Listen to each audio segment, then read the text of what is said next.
Welcome to English Baba channel. Children class 10th science के पिछले 10 years के जितने भी क्वेश्चन सीबीएसई ने पूछे हैं सब लेके आ गया हूं। और इस पर्टिकुलर वीडियो में जैसे आपके यहाँ 3 पार्ट है, फिजिक्स केमिस्ट्री बायो, मैं बायो के 10 इयर्स के जो क्वेश्चन हैं जो सीबीएसई ने पिछले 10 साल में पूछे हैं वो लेके आ गया हूं। तो जल्दी से वीडियो को लाइक कर दो, ठीक है चिल्ड्रन। वीडियो को एम रख रहा हूं मैं 1000 लाइक का। जैसे ही इस वीडियो पे 1000 लाइक आ जाएंगे मैं मेरा नेक्स्ट वीडियो जो फिजिक्स का होगा उसके 10 इयर्स के क्वेश्चंस निकाल दूंगा। तो अगर आप चाहते हो कि मैं उस वीडियो को जल्दी से जल्दी निकालूं, 1000 लाइक का जो टारगेट है उसको आज ही खत्म कर देना सो दैट मैं कल ही आपके लिए नया वीडियो निकाल दूं। तो क्वेश्चन नंबर 1 देख लो फटाफट से। Most of the digestion and absorption of the food takes place in, कहां होता है? 2020 में पूछा गया है। स्मॉल इंटेस्टाइन में होता है digestion and absorption of food ज्यादातर। क्वेश्चन दिखा रहा हूं चिल्ड्रन, ये क्वेश्चन पूछा गया है 2016 में। Mention the raw materials required for photosynthesis, के लिए किन किन रॉ मटेरियल की जरूरत होती है? Materials required for photosynthesis are, carbon dioxide की जरूरत होती है, वाटर की जरूरत होती है, लाइट की जरूरत होती है और जरूरत होती है क्लोरोप्लास्ट की। Next, state the location and function of gastric glands. ठीक है चिल्ड्रन, एक चीज और यहां बता दूं, ये जो वीडियो है सीबीएसई के साथ साथ सारे स्टेट बोर्ड्स के लिए है। आप यूपी बोर्ड से हो, एमपी बोर्ड से हो, हरियाणा बोर्ड से हो, राजस्थान बोर्ड से हो, हर जगह यही सिलेबस है, यही क्वेश्चन है। तो अब ये क्वेश्चन पूछ रहा है state the location and function. Location क्या है और फंक्शन क्या है गैस्ट्रिक ग्लैंड्स का? Gastric glands are present in the wall of the stomach. कहां प्रेजेंट होती है? स्टमक की वॉल्स में। और उनका काम क्या है? दे सीक्रेट गैस्ट्रिक जूसेस, और ये सीक्रेट करती है गैस्ट्रिक जूसेस को, जिसमें क्या क्या होता है? Mucus, protein digesting enzymes, pepsin, rennin, hydrochloric acid. Next, question बड़ा है आंसर छोटा है। Name the glands present in the wall of the stomach. अभी हमने पढ़ा है, ठीक है, स्टमक की वॉल में कौन कौन सी ग्लैंड प्रेजेंट होती है? That release secretions for digestion of food. Question आया है 2014 में। Stomachs muscular wall contains gastric glands. ठीक है, स्टमक की मस्कुलर वॉल्स में क्या होता है? गैस्ट्रिक ग्लैंड्स होती है। और ये ग्लैंड्स क्या करती हैं? अभी हमने पढ़ा है, these glands secret gastric juices release करती हैं which contain dilute hydraulic acid है, अभी हमने पूरा पढ़ा है। म्यूकस है, टू प्रोटीन डाइजेस्टिंग एंजाइम है, रेनिन एंड पेप्सिन। तो देखो 2014 में भी आया है और इसी क्वेश्चन को सीबीएसई बार बार घुमा फिरा के पूछ रही है। नेक्स्ट क्वेश्चन चिल्ड्रन बहुत ही ज्यादा इंपॉर्टेंट है। Differences between autotrophs and heterotrophs. बस एक टेबल बना लेना, एक तरफ लिख देना ऑटोट्रॉप्स, एक तरफ लिख देना हेटरोट्रॉप्स। ठीक है, तो ऑटोट्रॉप्स क्या होते हैं? Green plants. These organisms are able to form organic substances from simple inorganic substances. तो यानी कि ये अपना खाना खुद बना सकते हैं। ठीक है, they can not produce organic compounds. ये ऑर्गेनिक कंपाउंड प्रोड्यूस कर सकते हैं और ये ऑर्गेनिक कंपाउंड प्रोड्यूस नहीं कर सकते। They have chlorophyll to trap solar energy, क्योंकि ये ग्रीन प्लांट्स है तो इनके पास क्लोरोफिल होता है और ये सोलर एनर्जी का यूज कर सकते हैं। लेकिन हेट्रोट्रॉप्स यानी कि हम लोग जो हैं उनमें क्लोरोफिल नहीं होता तो हम सोलर एनर्जी को ट्रैप नहीं कर सकते। They can be chemo autotroph and photo autotroph. ये कीमो ऑटोट्रॉफ भी हो सकते हैं, फोटो ऑटोट्रॉफ भी हो सकते हैं। लेकिन हम जो हैं हेट्रोट्रॉफ जो हैं ये सेप्रोट्रोपिक हो सकते हैं, पैरासिटिक हो सकते हैं या होलोजोइक। बस ये 3 पॉइंट लिख जाना, आप टेबल बना के आपको पूरे पॉइंट्स मिल जाएंगे। अब देखो भाई क्वेश्चन पूछ रहा है, क्वेश्चन है explain with the help of neat and well label diagram the different steps involve in nutrition of amoeba. Amoeba के न्यूट्रिशन में कौन कौन से स्टेप है, लेकिन डायग्राम भी बनाना है। तो भैया पहले तो एक छोटा सा डायग्राम बना दोगे कि अमीबा क्या करता है। देख रहे हो, सबसे पहले जो भी फूड उसको दिखाई देता है उसके चारों तरफ इस तरह से प्रोजेक्शन बना लेता है। कर लिया। फिर प्रोजेक्शन बनाने के बाद इसको धीरे धीरे पूरी तरह से अंदर ले गया, कवर कर लिया। और फिर जो उसके डाइजेस्टेड फूड है डिफ्यूजेस आउट है, पूरा का पूरा वो डिफ्यूज हो जाता है और अमीबा साइज में बड़ा हो जाता है। ठीक है, और जो अनडाइजेस्टेड फूड है फिर वो उसको बाहर निकाल देता है। अब इसी बात को आपको रटना नहीं है, बस इस क्या नाम है डायग्राम के थ्रू बस एक एक स्टेप को आपको लिख लेना है। देखो पहला स्टेप क्या था? पहला स्टेप क्या था? The food is engulfed with a little surrounding water to form a food vacuole inside the amoeba। सबसे पहले सराउंड कर लिया, उसको घेर लिया फूड को, देख रहे हो। उसके बाद क्या किया? Food is absorb directly into the cytoplasm, सीधे के सीधे पूरा का पूरा फूड को अंदर ले गया भाई साहब, अंदर साइटोप्लाज्म। अब क्या किया, food is use to obtain energy and growth of amoeba, उसी फूड को वो यूज करता है एनर्जी के लिए और ग्रोथ के लिए, ठीक है। और जो अनडाइजेस्टेड फूड है उसको वो बाहर निकाल देता है, जैसे हम पॉटी जाते हैं एक्सक्रीट करते हैं ऐसे ही। भैया ये वाला क्वेश्चन इतना इंपॉर्टेंट है चिल्ड्रन, कोई सा भी साल का तुम पेपर उठा के देख लेना, ये दोनों क्वेश्चन हर साल आ रहे हैं। क्या, व्हाट इज पेरिस्टेलिक मूवमेंट क्या है और स्टोमेटा क्लोज क्यों रहते हैं। तो पहले देखो पेरिस्टेलिक मूवमेंट है क्या, the relaxation of gut muscles to move the partially digested food downwards. यहाँ पे इस चीज को समझेंगे, जो गट मसल है वो क्या करती है, कॉन्ट्रैक्ट करती रहती है बार बार, है ना, फूलती है सिकुड़ती है, फूलती है सिकुड़ती है through out the alimentary canal, पूरी एलिमेंट्री कैनाल में, जिसकी वजह से क्या होता है, जो खाना है वो नीचे आता जाता है, और इसी को कहते हैं पेरिस्टेलिक मूवमेंट। और एक क्वेश्चन ये है कि stomata remain closed in desert plants during day time. अब जो स्टोमेटा है वो दिन के टाइम में बंद हो जाते हैं डेजर्ट प्लांट्स में। अब आपने सुना होगा कि यार स्टोमेटा तो दिन में खुल जाते हैं फोटोसिंथेसिस के टाइम में, लेकिन डेजर्ट प्लांट क्योंकि डेजर्ट में है ना, वो डेजर्ट में ऑलरेडी उसको पानी सेव करना है, पानी की कमी है। In desert plant stomata open at night and take in carbon dioxide, वो रात में खुलते हैं और कार्बन डाइऑक्साइड को एब्जॉर्ब करते हैं।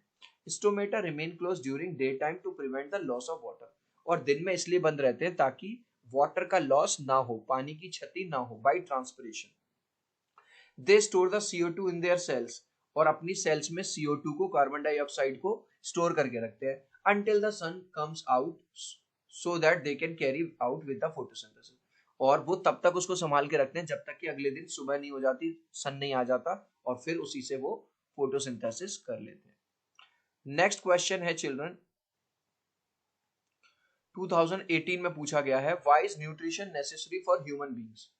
अरे ये तो बच्चों वाला सवाल है यार। अरे तुम दिन भर भागते हो, दौड़ते हो, पढ़ते हो, मोबाइल चलाते हो, सोते हो, खाते हो, पीते हो, जाते हो, इन सब काम के लिए एनर्जी लगेगी कि नहीं लगेगी, और एनर्जी कहाँ से आएगी, खाने से आएगी, न्यूट्रिशन से। Human body continuously require energy for their life activities, हमको एक्टिविटीज करने के लिए, जैसे रेस्पिरेशन करने के लिए, सर्कुलेशन के लिए, एक्सक्रीशन के लिए एनर्जी की जरूरत होती है। Energy is required even when we are sleeping, यहाँ तक कि सोने में भी एनर्जी लगती है, because a number of biological process keep on occurring, जब आप सोते रहते हो तो बहुत सारी चीजें चलती रहती हैं बॉडी में, so all these processes require energy, इन सब प्रोसेस के लिए एनर्जी की जरूरत पड़ती है, and this energy is obtained from nutrition, और ये जो एनर्जी है ये हमें कहाँ से मिलेगी, न्यूट्रिशन से। अब देखो मैंने अभी बताया था पेरिस्टेलिक मूवमेंट हर साल पूछा जाता है, देखो फिर से पूछ लिया इन्होंने, लेकिन घुमा फिरा के। What causes movement of food inside the alimentary canal, alimentary canal के अंदर फूड कैसे मूव करता है, पेरिस्टेलिक मूवमेंट की वजह से। ये मैंने डायग्राम दिखा के आपको समझाने के लिए कर दिया है, लेकिन इसका आंसर वही है, सेम आंसर है। The contraction and expansion movement of the walls of food pipe is called peristaltic movement. भाई कॉन्ट्रैक्शन और एक्सपेंशन होता रहता है किसमें, फूड पाइप की वॉल्स में, इसी को कहते हैं। The peristaltic movement moves the partially digestive food in all the digestive organs, और इसी की वजह से ये जो फूड है, ये देख रहे हो यहाँ से नीचे नीचे नीचे नीचे आ रहा है, और इसी तरह से फूड ट्रेवल करता है। ये क्वेश्चन चिल्ड्रन लगभग हर बार आता है। क्या है क्वेश्चन, 2016 में भी पूछा गया है, डिफरेंस बताना है ब्रीदिंग में और रेस्पिरेशन में क्या है। भाई ब्रीदिंग तो सिंपल प्रोसेस है, फिजिकल प्रोसेस, सांस लेना सांस छोड़ना, इनहेलेशन और एक्सहेलेशन। लेकिन रेस्पिरेशन क्या है, ये पूरी की पूरी कॉम्प्लिकेटेड प्रोसेस है, बायोकेमिकल प्रोसेस है। It involves exchange of respiratory gases and also oxidation of food. अब देख रहे हो, इसके अंदर ऑक्सीडेशन ऑफ फूड नहीं था, इसमें केवल इन्वॉल्वमेंट था गैसेस का, इनहेलेशन और, तो इसमें इनहेलेशन और एक्सहेलेशन भी है और ऑक्सीडेशन भी है। ये एक्स्ट्रा सेल्यूलर प्रोसेस है, और ये एक्स्ट्रा सेल्यूलर और इंट्रा सेल्यूलर दोनों तरह का प्रोसेस है। It does not involve enzyme, इसमें किसी भी एंजाइम का कोई रोल नहीं है। It involves a number of enzyme, इसमें कई सारे एंजाइम की जरूरत पड़ती है। It does not release energy, इससे कोई एनर्जी नहीं मिलती, इससे भाई साहब बहुत सारी एनर्जी मिलती है। नेक्स्ट क्वेश्चन देखो चिल्ड्रन, ये क्वेश्चन भी बहुत इंपॉर्टेंट है, draw a diagram of human respiratory system. Label diagram बनाना है, फेरिंग्स, ट्रैकिया, लंग्स, डायफ्राम, इन सब का। तो आपको बस ये वाला डायग्राम बना देना है। अब कुछ बच्चे कहते हैं सर हमारी तो ड्राइंग अच्छी नहीं है, हम क्या करें। भाई वो आपकी ड्राइंग नहीं चेक कर रहा, वो आपकी लेबलिंग चेक करेगा, ट्रैकिया आपने सही जगह बनाया है, ब्रोंकाई आपने सही जगह बनाया है, एल्वियोलार साइक्स आपने सही, डायफ्राम सही बनाया, और की स्पेलिंग बिल्कुल रट लो, ठीक है। चाहो तो स्क्रीनशॉट ले लो। ओए होए होए होए, ये वाला क्वेश्चन भाई साहब आर्टरीज और वेन्स में, तुम 8th में चले जाओ, 9th में चले जाओ, 10th में चले जाओ, 11th में चले जाओ, 12th में चले जाओ, हर साल आता ही आता है। आर्टरीज और वेन्स में क्या डिफरेंस है? तो भैया एक टेबल बना लेना, एक तरफ आर्टरीज एक तरफ वेन्स।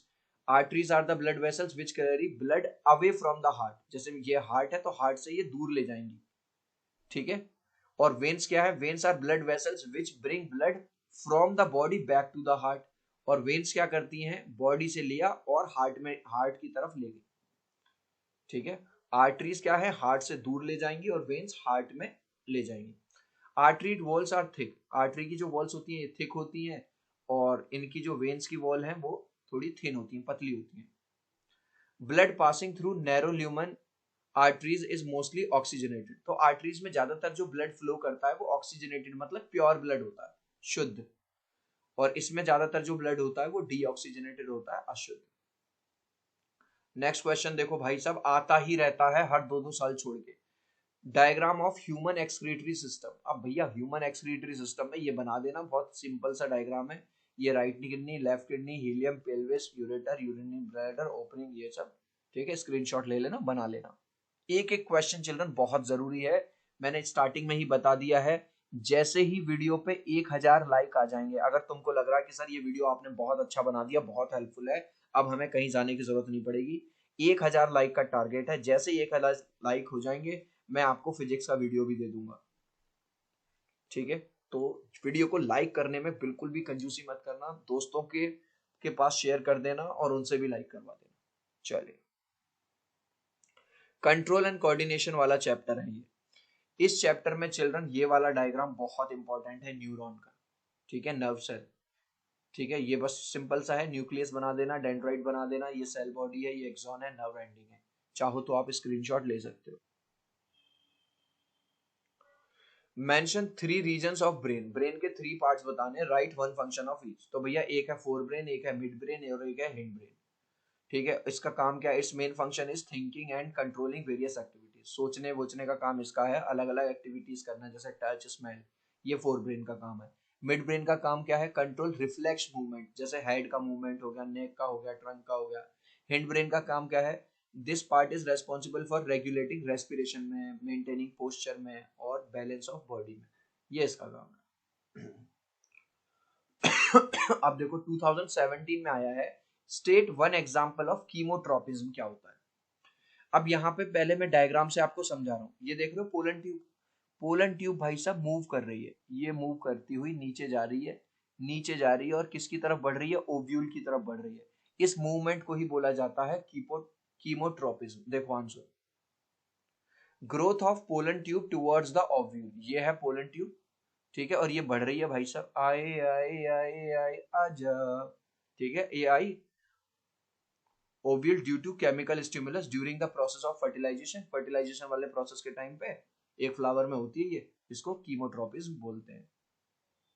नेक्स्ट देखो, what is meant by tropic movement. अब प्लांट्स के अंदर तरह तरह के मूवमेंट होते हैं, ठीक है। अब जैसे भाई साहब कोई प्लांट है, ठीक है, जिस तरफ उसे लाइट मिलेगी, जहां उसे सूरज की रोशनी मिलेगी वहीं मुड़ जाएगा, तो ये क्या है? इसको फोटोट्रॉपिज्म बोलते हैं, समझ में? तो अब देखो आंसर देखिए, directional movement, specific directional movements of specific part of a plant, किसी भी प्लांट के स्पेसिफिक पार्ट का डायरेक्ट मूवमेंट, डायरेक्शनल, किसी पर्टिकुलर डायरेक्शन में, ठीक है, in response to external stimuli. अब देखो यहाँ पे एक्सटर्नल स्टिमुलाई क्या है? लाइट है। जो लाइट, जहां से भी लाइट आएगी, इधर को आएगा तो इधर को जाएगा, इधर को आएगा तो इधर को जाएगा, जहां पे लाइट मिलेगी अपन तो उधर को जाएगा, are called tropism and tropic movement, ठीक है। अब ये कह रहा है डिफाइन जियोट्रॉपिज्म। अभी हमने फोटोट्रॉपिज्म, फोटो का मतलब होता है लाइट, जहां जहां लाइट जाएगी, जहां भी तू जाए तेरे पीछे आए तेरा आशिक पुराना, ऐसी लाइट कह रही है, ठीक है, मतलब पेड़ कह रहा है। अब ये कह रहा है कि भाई साहब जियोट्रॉपिज्म बता, तो जियोट्रॉपिज्म क्या है और उसका डायग्राम बना दो। अब जियोट्रॉपिज्म क्या है? देखिए, the growth of the parts of the plants in response to the force of gravity. अब आप ये बताओ भाई साहब कि कोई भी चीज है ऊपर से गिरेगी तो नीचे कूद जाएगी, ऊपर तो जाएगी नहीं। तो ग्रेविटी यही तो है, न्यूटन साहब ने बताई थी कि एप्पल गिरा नीचे। लेकिन आपने पेड़ देखा होगा तो पेड़ जो है ग्रो करता है ऊपर की तरफ, ये देख रहे हो ऊपर ही तो जाता है। लेकिन जो जड़ें हैं, जो रूट्स हैं, वो नीचे की तरफ ग्रो करती हैं। तो पेड़ एक है लेकिन उसकी दो तरफ ग्रो हो रहा है, वो जमीन की तरफ जा रहा है तो इसको बोलते हैं पॉजिटिवली जियोट्रॉफिक, और ऊपर की तरफ जा रहा है ग्रेविटी के अगेंस्ट तो इसको बोलते हैं नेगेटिवली जियोट्रॉपिक। अब इसी बात को अपने आंसर में लिख दो। The growth of the parts of plants in response to the force of gravity, gravity के रेस्पॉन्स में। अगर ग्रेविटी के उलट जाए, भैया ग्रेविटी तो नीचे गिराती है तो नेगेटिव जियोट्रॉपिक, और अगर ग्रेविटी के साथ साथ जैसे जड़ों की तरह तो positive Jio. The upward growth of a plant shoot is an instance of negative geotropism. हो सकता है वो आपसे एग्जाम्पल पूछे तो एग्जाम्पल डाल देना भैया, नेगेटिव जियोट्रॉपिज्म का एग्जाम्पल है जब पेड़ ऊपर की तरफ जाता है और जड़ें उसकी नीचे की तरफ जाती हैं। ठीक है, वो ऊपर की तरफ जा रहा था वो नेगेटिव है और ये पॉजिटिव है। अब ये कह रहा है डिफाइन फोटोट्रॉपिज्म, फोटो मतलब लाइट, ट्रॉपिज्म मतलब मूवमेंट। लाइट की तरफ जो मूवमेंट है भाई साहब, हर बार ये क्वेश्चन घुमा फिरा के आएगा भाई साहब तुम्हें पागल बनाने के लिए। देख रहे हो, फोटोट्रॉपिज्म क्या है? Bending of light towards light, light की तरफ प्लांट का मुड़ना ही फोटोट्रॉपिज्म है। लिख दिया, bending of light, bending of plant towards light is called phototropism. अब ये पूछ रहा है एक ऐसे हार्मोन का नाम बताओ जो इस चीज के लिए रेस्पॉन्सिबल है। Auxin hormone is responsible for the phototropism. अब फिर से देखो, what happens when a growing plant detects light, explain in brief. आ है बच्चे को पागल बना रही है सीबीएसई बार बार। अगर किसी ग्रोइंग प्लांट को लाइट मिलेगी तो क्या होगा यार? कुछ नहीं होगा, वो उसी तरफ मुड़ जाएगा जहां पे लाइट मिलेगी, वो वहीं खो जाएगा। Plant respond to light by showing growth movement towards light, plant उसी तरफ ग्रोथ करेगा, मुड़ जाएगा, इसको फोटोट्रॉपिज्म कहते हैं। This growth movement of the plant part is caused by the oxygen action of auxin hormone. और ये किस हार्मोन की वजह से होता है? ऑक्सिन हार्मोन की वजह से होता है। How can we control hypothyroidism? ठीक है, आपने एड भी देखा होगा, थायराइड से बचने के लिए हम क्या करते हैं, 2020 में आया है। Hypothyroidism can be controlled by using iodised salt. अगर आप आयोडाइज्ड नमक का यूज करेंगे अपनी डाइट में तो आप इस बीमारी से बच सकते हैं। A pregnant woman has TSH level of 8.95 mu/L. What is care needed for? अगर एक वुमन, प्रेग्नेंट वुमन को ये शिकायत है तो आप उसके किस किस केयर की जरूरत है? अब प्रेग्नेंट वुमन, सॉरी ए आएगा, with high TSH level needs proper medication, proper दवाइयाँ लगेंगी। In consultation with a doctor, doctor के साथ कंसल्ट करना होगा to control the proper functioning of the thyroid gland, ताकि जो थायराइड ग्लैंड है वो प्रॉपर फंक्शन करे। नेक्स्ट, अब देखो, a squirrel is an scary situation. Squirrel क्या होती है? गिलहरी एक मुसीबत वाली पोजीशन में, कोई इसका पीछा कर रहा है, मार रहा है। Its body has to prepare for either fighting or running away. अब इस दो काम कर सकती है, या तो ये वापस लड़ाई करे उस एनिमल के साथ या ये भाग जाए। State the immediate changes that take place in its body. तो क्या चेंजेस होंगे इसकी बॉडी में immediately? The squirrel is able to either fight or run, जिससे वो तुरंत या तो भाग जाए या लड़ाई कर सके। When squirrel is in scary, scary मतलब डरावनी सिचुएशन में होती है, then its nervous system stimulates the adrenal gland.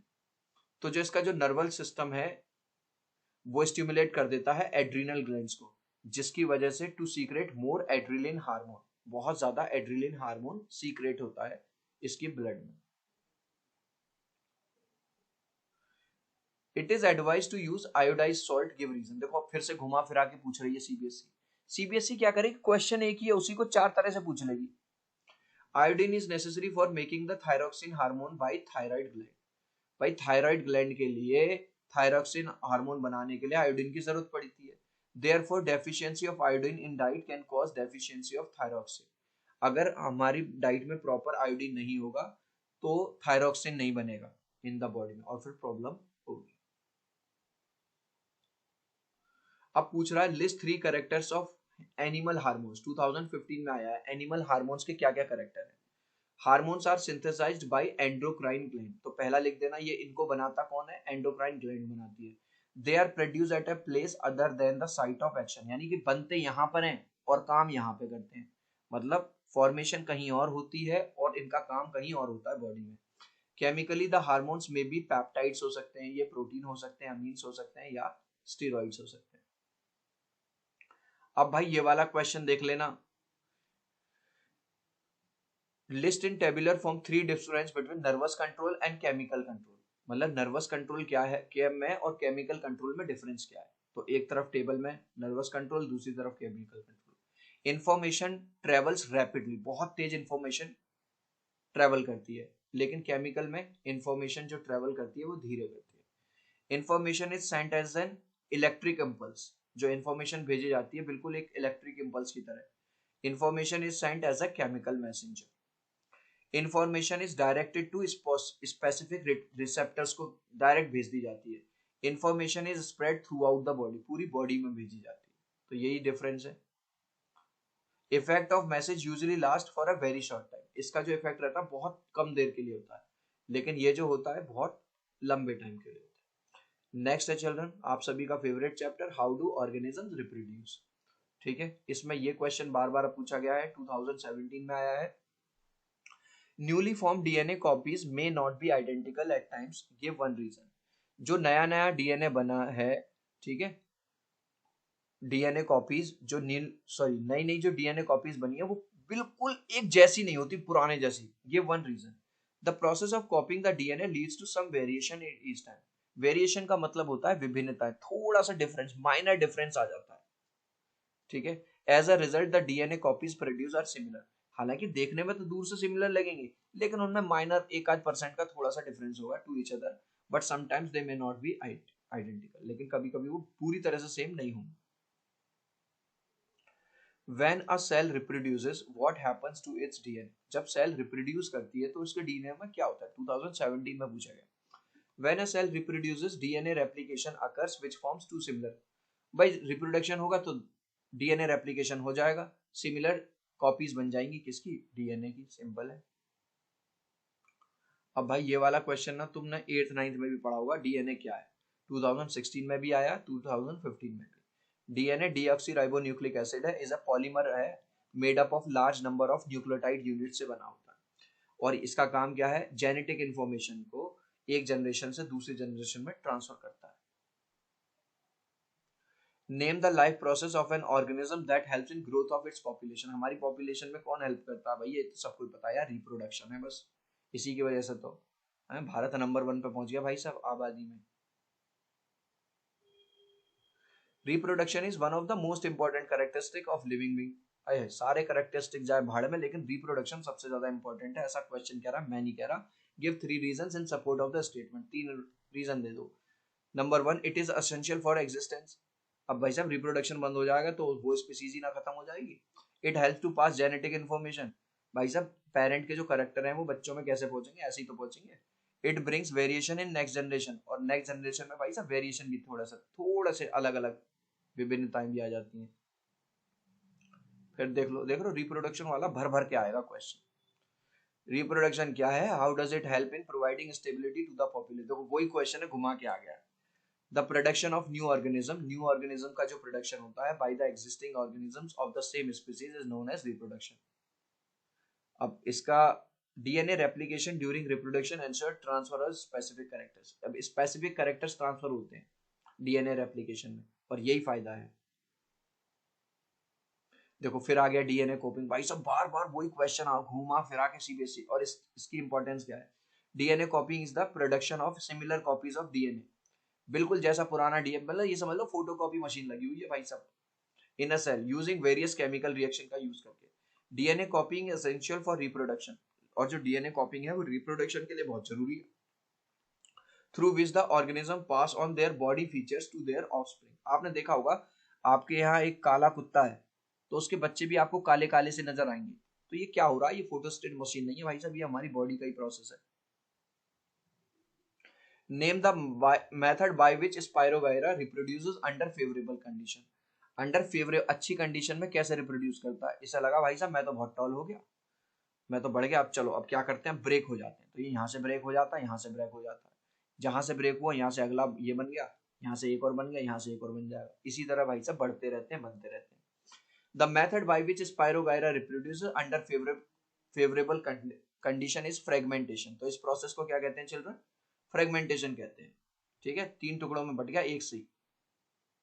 This is an asexual method of reproduction. इसमें दूसरे पार्टनर की जरूरत नहीं पड़ी। ठीक है, तो इसीलिए ये एसेक्सुअल रिप्रोडक्शन है। अब ये कह रहा भाई साहब how does Plasmodium reproduce?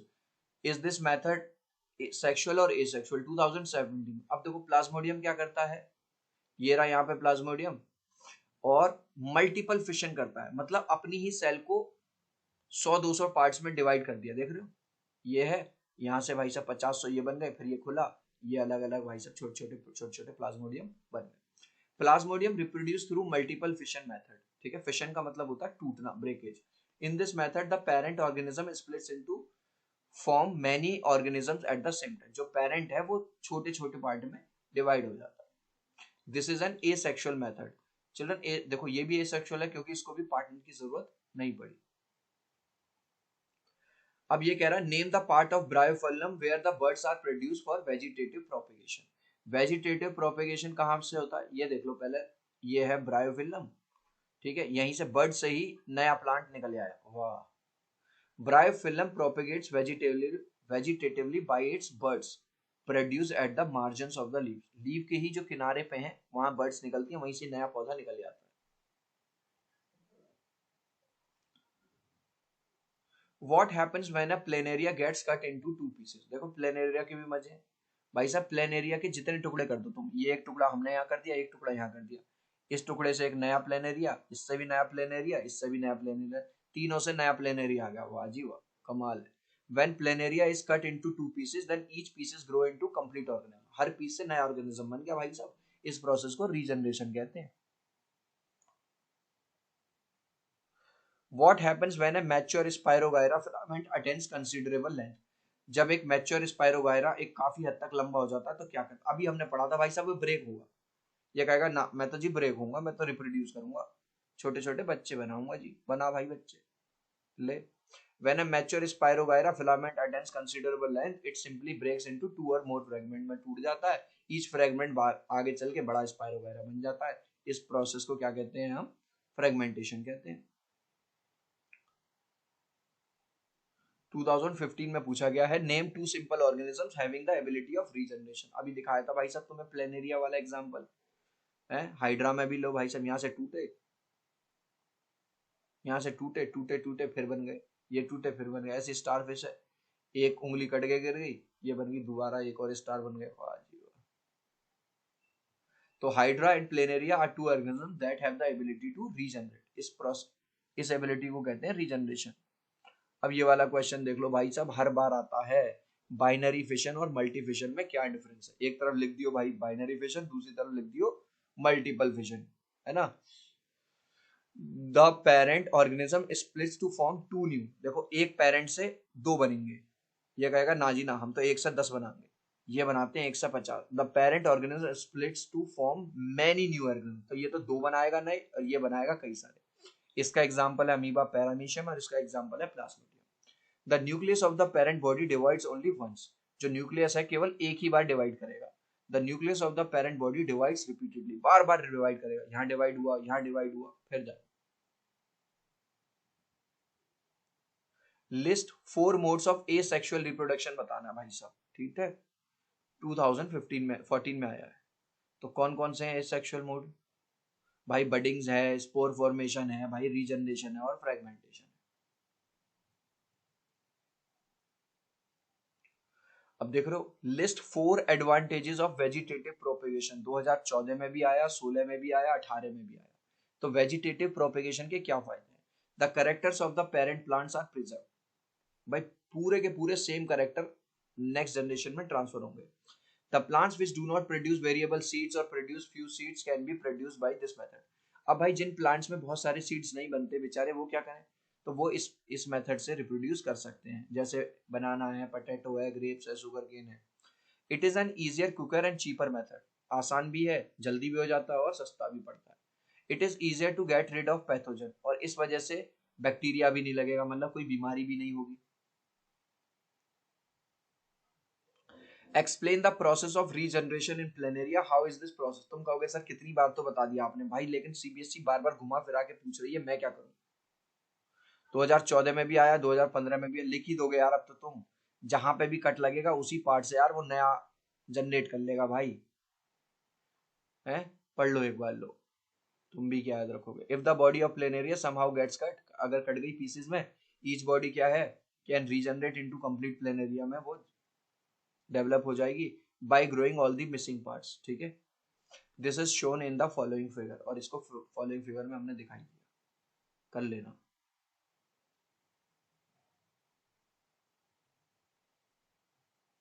On cutting the body of an organism into many pieces, ये देखो क्वेश्चन बहुत बड़ा सा, ये डेवलप किया गया, ये देखा गया कि जो बॉडी है वो दोबारा रीजनरेट। तुम भी कहोगे सर क्या पागल बना रखे हो, मेरे दोस्त मैं पागल नहीं बना रहा, पर अगर क्वेश्चन छुड़वा दूंगा तो तुम कहोगे पूरे क्वेश्चन नहीं करवाए।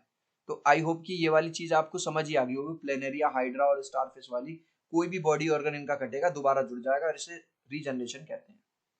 फिर देखो फिर आ गया ड्रॉ, इस बार कह रहा है डायग्राम बना के दिखाओ इनका। तो डायग्राम बना के दिखा दोगे, ये डायग्राम रट लो, इसका स्क्रीनशॉट ले लो प्लेनेरिया का। ऐसे ये प्लेनेरिया है, ये भाई साहब कटे, ये फिर बन गए। ये हाइड्रा है, ये भाई साहब कटे, है। ये हाइड्रा था यहाँ पे, ये भाई साहब कटे, यहाँ से दो हाइड्रा तैयार। ये स्टारफिश थी, ये मैडम जी कटी, इनकी उंगली इधर गई, फिर ये तैयार हो गई। अबे यार इतनी मेहनत लग रही है भाई, एक लाइक तो कर दो यार, एक सब्सक्राइब तो कर दो दोस्तों, 3 तक काउंट करूंगा, प्लीज वीडियो को लाइक कर देना, चैनल को सब्सक्राइब कर देना। 1 2 3। अगर आपको ऐसा ही हर सब्जेक्ट का वीडियो देखना है एग्जाम से पहले, कम से कम टाइम में, पूरे यूट्यूब पे इस तरह का वीडियो आपको ढूंढने से नहीं मिलेगा जो इतने कम टाइम में सारे क्वेश्चंस आपको करा दे, तैयार करा दे।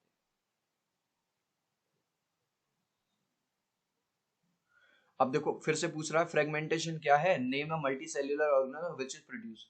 तो फ्रेगमेंटेशन क्या है, fragmentation is the mode of reproduction है इन विच पेरेंट बॉडी जो है वो, जो ये पेरेंट की बॉडी है ये ब्रेक हो गई भाई साहब into two or more fragments and each fragment develops into a new individual. Example, Spirogyra. Write two factors that determine the size of a population.